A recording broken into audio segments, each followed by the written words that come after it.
Shinto. I'm back here with my dad. We're doing our part two of our My Hero Academia podcast. Now it's a little late coming in today. It's because we had to run some errands and I had a dentist appointment this morning. So that's why it's coming a little bit later in the afternoon. Now, do you want to say anything real quick, Dad? No. Okay. All right. So basically, one thing we're going to go over today is, which I'm going to talk real quick though, is we did a basic, like discussion as best as we could because it was my dad's first podcast with us. But we talked about the My Hero Academia series as a whole. And real quick, I remember the ending of season 2 now, where Shigaraki found Deku in the at the mall and had like a little conversation with him at the mall. You remember that part now? Like they were all going like shopping and yes, they all shopping on a Saturday, and this was like right before season 3. So yeah, it took me a while to remember that until like after we did the podcast. So today we're actually going to talk about the villains. There's a lot of discussion always about the heroes, which is fine, but at the same time, is some of the villains are actually really, really good. So I'm just going to kind of go through them a little bit, and I got the fandom page up, which is not Wikipedia, but the wiki page, which is mostly done by fans, where they give out more detailed information about it instead of just general information. It's a fan-made Wikipedia page, basically. yeah, But fan-based. Yeah, but it has like more pictures and stuff like that, so you can like see like the Intimate detail. Thank you. That's what I'm looking for. So that's what I'm on right now. So I was trying to think of the first villain. I ain't gonna even touch the sludge villain that we saw in the first episode. Let's see, who was the first set of? Because they didn't really start touching villains until like the last couple episodes of season 1, I think. Yes, when they went in that training mode. Yeah, training, and the only ones that showed up was main ones was Tomura Shigaraki.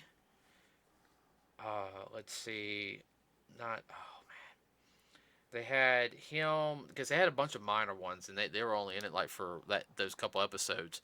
God, They were basically B-flick type. yeah, you know what? I'm gonna click on Shigaraki real quick to figure out like one of his allies. Relationships. I ain't worried about family. It was only him and the other. One thing I hate about this site is all the pop-ups. Is Kurogiri. And he was the one that was kind of shrouded in the purplish black like mist, who basically had like the teleportation, the gate ability. Looks like something from Black Clover, open a gate and pretty much. Those were the only two major villains that are continued in the series. Well, they were going back and forth during that particular episode, discussing what they were going to do, how they were trying to wrangle in and figure out this new crop of heroes coming up. Well, it's also to pull out All Might too, in a sense. Yeah, they're trying to suck him out into the open. Which we know Kurogiri is just all he does is teleportation. I mean, that's all we know. I don't know if he does any fighting or anything. And I'm trying not to do any spoilers because, yeah, that's all I'm seeing like right now is. Well, the rest of the bad guys, all they were just B team. Cannon Fodder. Yeah, Cannon Fodder B team. So that's all we know about. And the only thing I know about Kurogiri besides he's loyal to Shigaraki. He fought. I know he does answer to All for One because he's pretty much the caretaker of Shigaraki to help, give him advice. He's, I guess what you say is the right hand man, in a sense. Not so much a mentor as he's voice of reason. Yeah, kind of a voice of reason, for lack of a better word.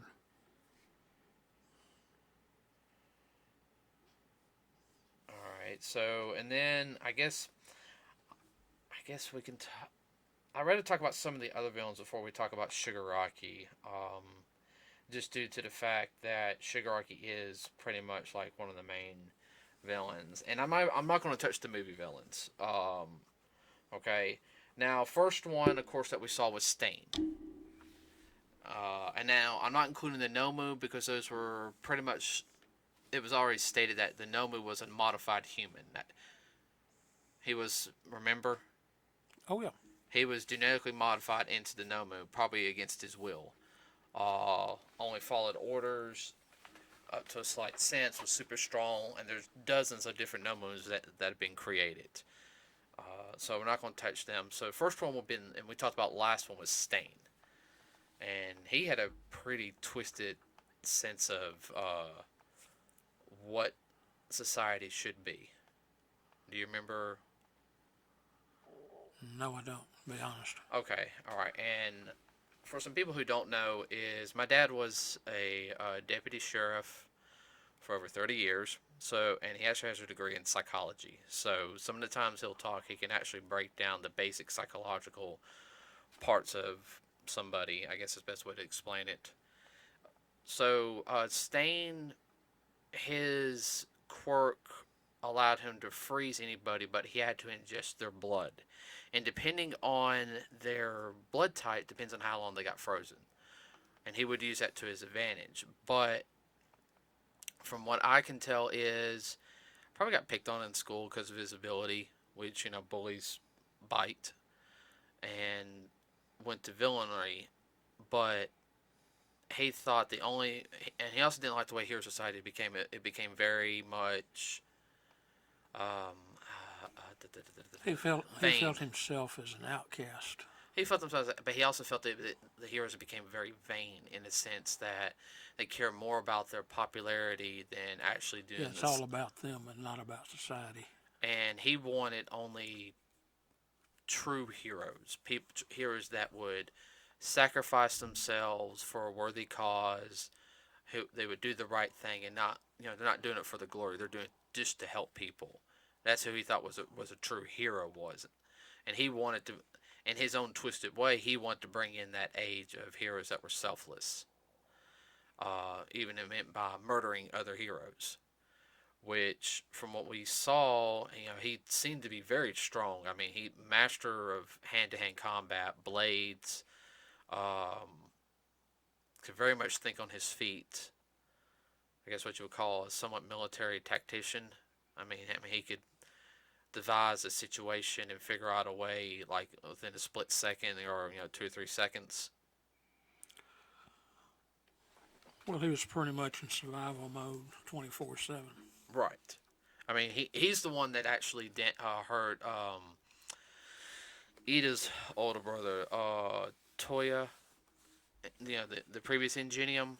Yes, I know who you're talking about. He hurt him, didn't kill him, and then, if I remember correctly, he only said that Midoriya was the only other person worthy enough to kill him. Was the only true hero. Yeah. He said pretty much that Midoriya's the only true hero of the next generation. Of course, he did get defeated, and his speech inspired more villains, which some of the ones you know a little bit more about. Which I'm going to explain, like right now. Like, we'll talk about. Oh, I tell you what. Before we go psychotically, let's see. Oh man, they got the actual full names. I didn't want the full names. That makes it hard. Well, okay. All right, so they have. All right, I see two right here. Okay, that I'm just thinking about. Compress. Now he's the one kind of elegant, like he's got the vest, the shirt, the tie, the top hat, the gloves on. Anything he touches turns into a marble. Yeah, he looks kind of like crap. What am I thinking of? He looks like he's dressed up to go kind of on a night on the town or a butler type. Yeah, and he has a very elegant way of talking. Like, he doesn't curse or anything. He's very much charismatic, I guess, as you would sit there and say. Even in his motions. Uh, Well, he's very precise in what he does. yeah. Actually, it's not a tie. It's like a Texan tie, like the little. Yeah, rope. call it string tie. Yeah, he's got a string tie. I'm looking at the picture, like right here. To me, he seemed like he was just a thief. And well, I mean, good for infiltration. Like I said, he's a bad guy, but I wouldn't say he's the worst of the bunch. Would you agree? Well, depending on how you classify a bad guy, but yeah, I can see what you're saying. He's not at the top of the heap as far as being super bad or Psychotic. psychotic. Nuh-uh. No, he didn't have a psychosis. No. Mm-mm. Now, some of the ones that did have a psychosis, and I'm looking at them right here, was and they were only in for a couple episodes. They were cannon fodder, pretty much. Is one you had Mustard.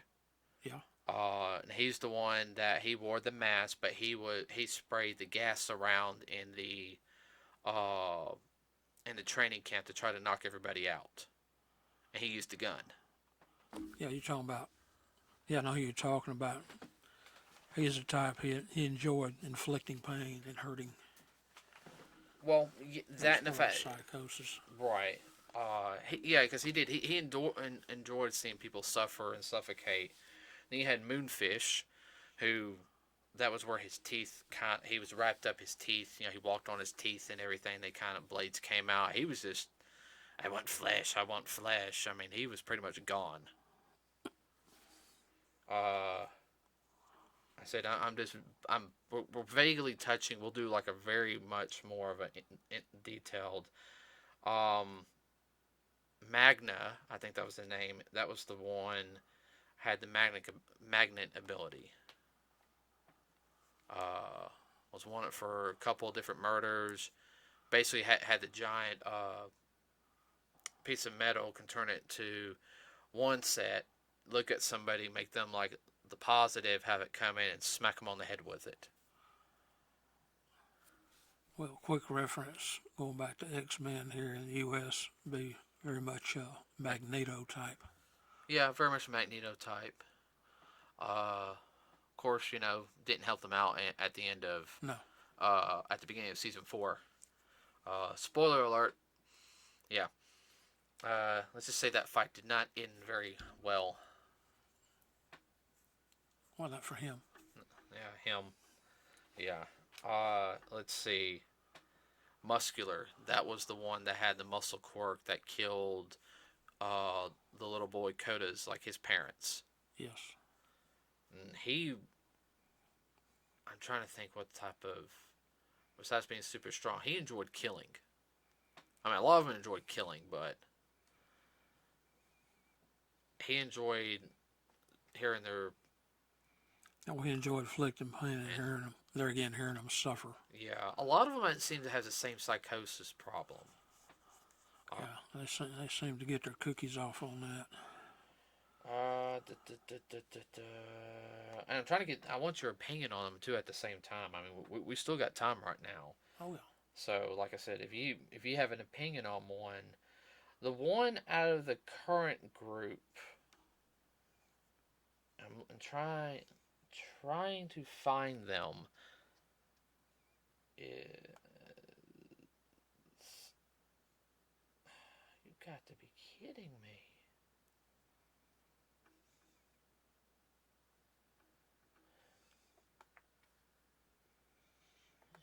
I'll just go over it to him real quick. He's done a little bit more work than this other guy.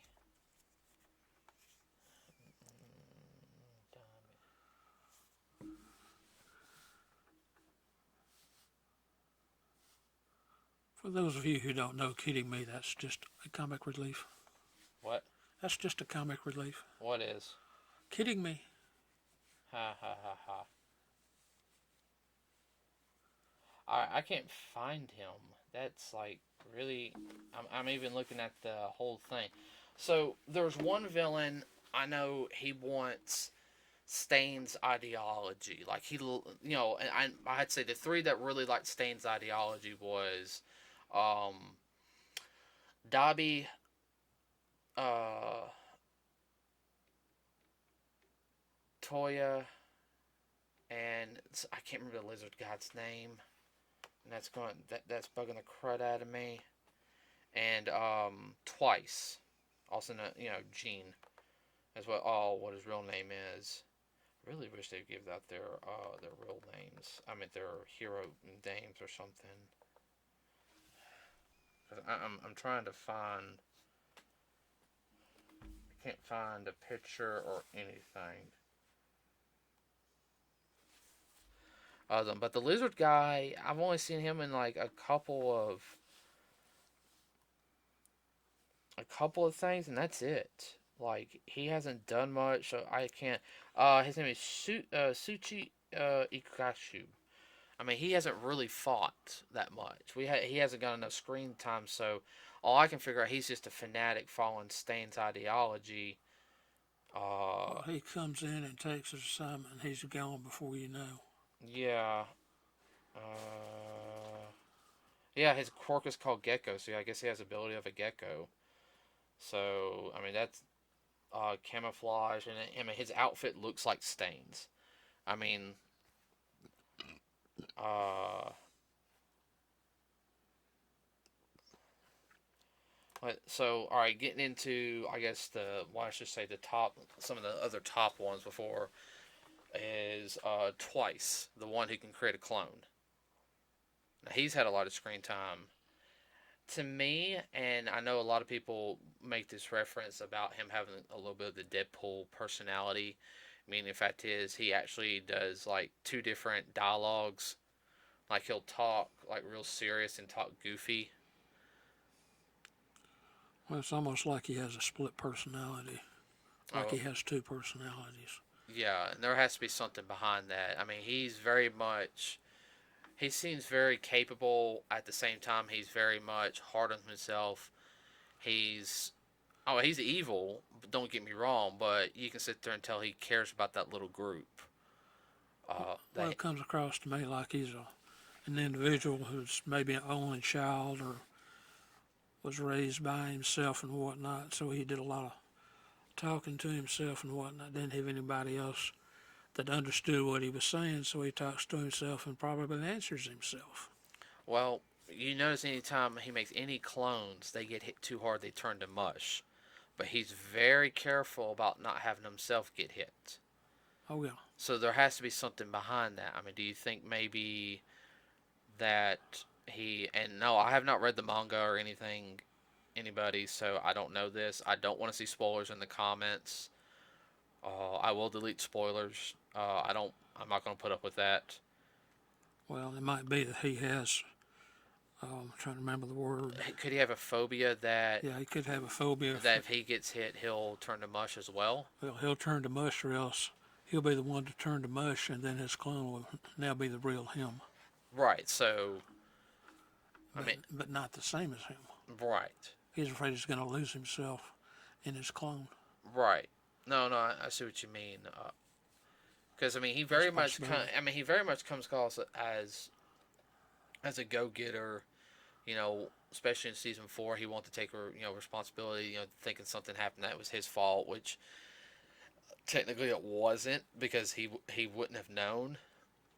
And then, But he does seem to be afraid of something. Just what that something is hasn't been let out yet. oh yeah, and he's very close to Himiko Toga.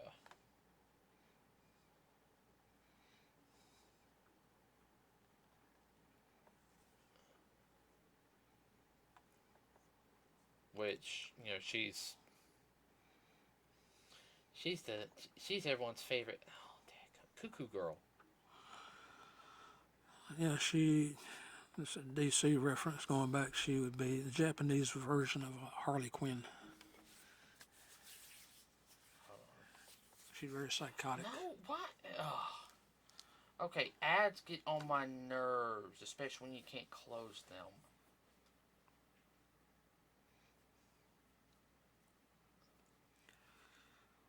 She is very, very much into herself, and she is extremely manipulative. There again, that's reference back to Harley Quinn. Well, I mean, her ability, she sucks a little bit of blood, and then she can transform into them for a short period of time. For a short period of time. So, but she likes to stab people, and there has to be a reason for that. I mean, she sits there and says, "Don't you just love the person you love? You can stab them and all this other stuff." So, I mean, there has to be something happened in the past to turn her into something like that. I'm not saying like to feel sorry for them or any way.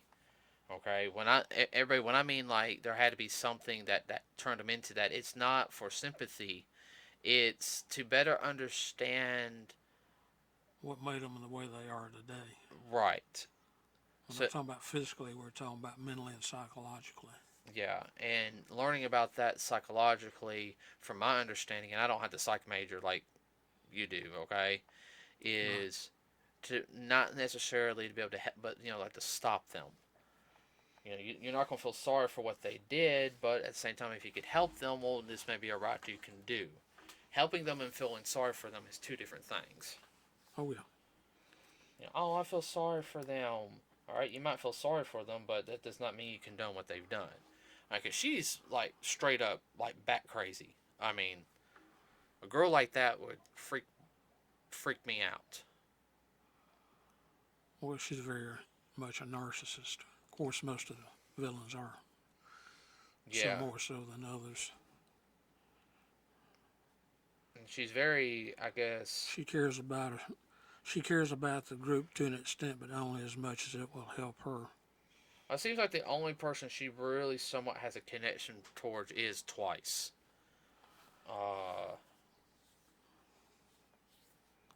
Don't know if it's because she's been around him or with him for so long, or maybe she has some type of feelings for him. Or else he's really able to do a whole lot for her. Well, you can already tell he has a thing for her. Oh, yeah, well, he has a thing for her, but that doesn't necessarily mean that she does for him. Not in the same way, anyhow.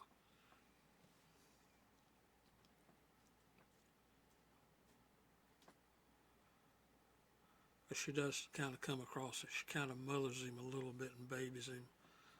And maybe she feels sorry for him. I think she understands him a little bit more. Yeah. And like I said, I don't know if maybe she has some of the same psychological problems he does. She understands him. Right.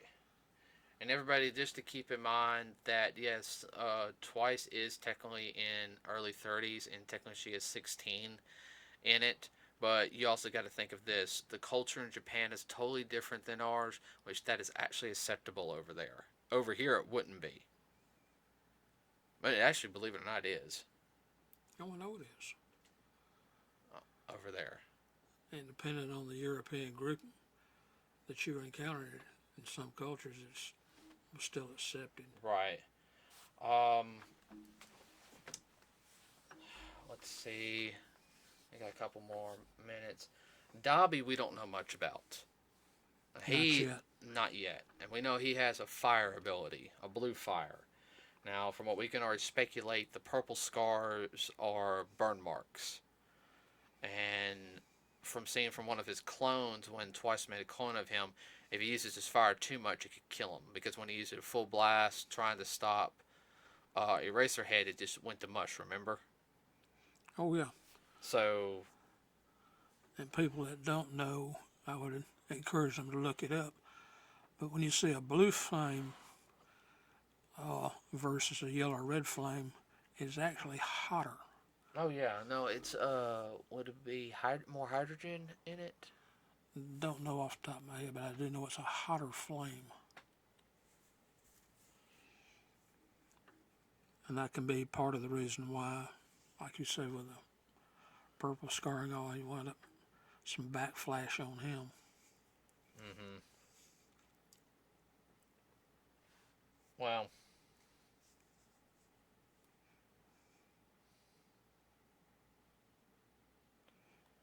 Let's see. Yeah, I don't know much about him. I mean, with his fire ability, you don't think he could be related to Endeavor, do you?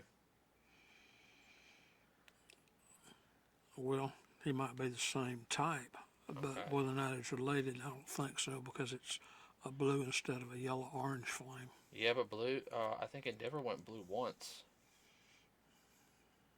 when he grabbed one of Nemu's. Yeah, He went blue once. Um, it might be a learned ability too. Once you have it, you can learn how to use it, control it, and get a higher temp. I don't right. know. I'm just guessing. I know. I know. And last one, I guess we'll talk about real quick is Tomura Shigaraki, who is definitely effed up in the head. I mean, his ability where that's why he, and you guys can't see, he can only touch things with four of his fingers. If he touches with all five fingers, the thing is going to decay into ash. So, my thought is he he killed his parents because that's what I understood.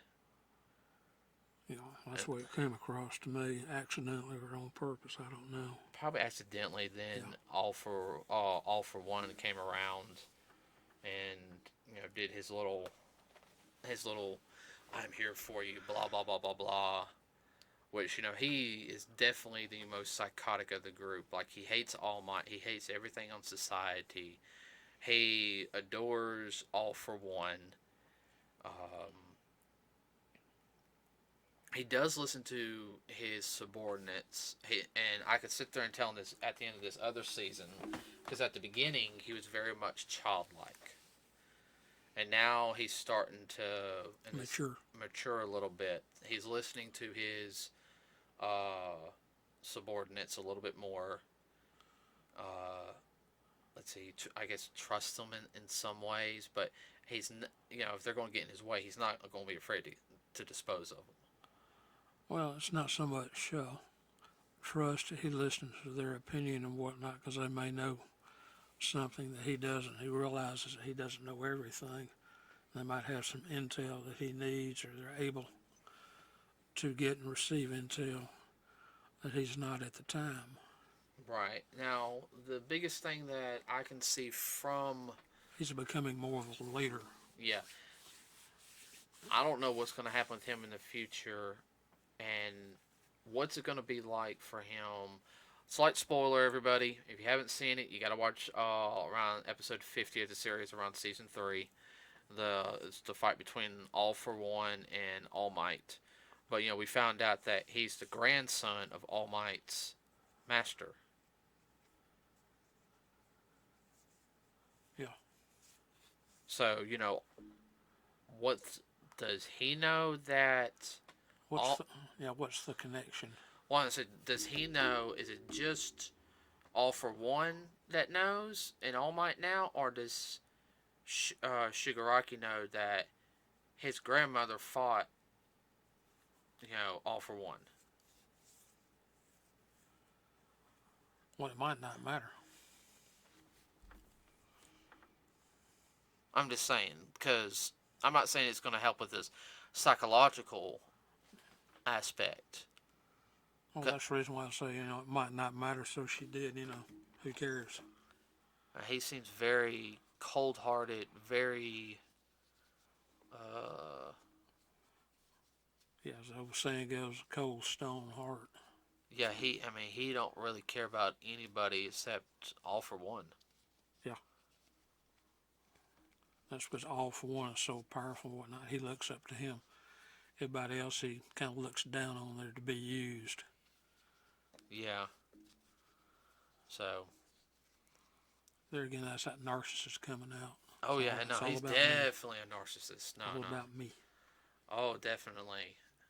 He gets mad when something doesn't go his way. He starts spazzing out. So it's going to be interesting because we only saw him for a little bit of this season, and we saw him only for a little bit of the movie, which happens, I guess, after season 4 or 5. But we'll just have to see. And I guess we know he's in the shadows, but how far back? Right.